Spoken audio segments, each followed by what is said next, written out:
Testing light-emitting diodes, or LED, using analog multimeter.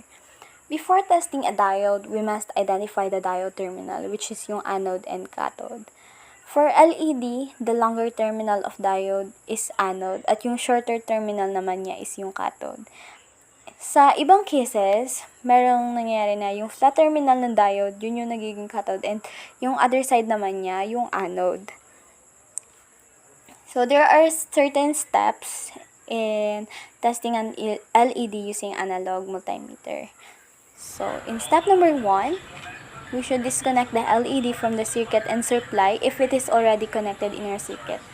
But in our case, dahil bago naman yung ating LED lights at hindi siya nakakonect sa PCB, we don't need to disconnect it or to discharge it from the PCB.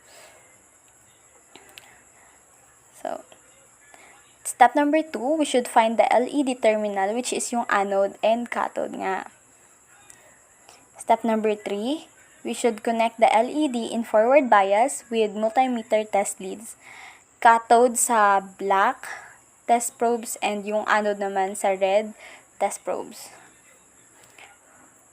If the LED glows, it doesn't need to say it is in good condition and working properly. Otherwise, LED is defective and it should be changed.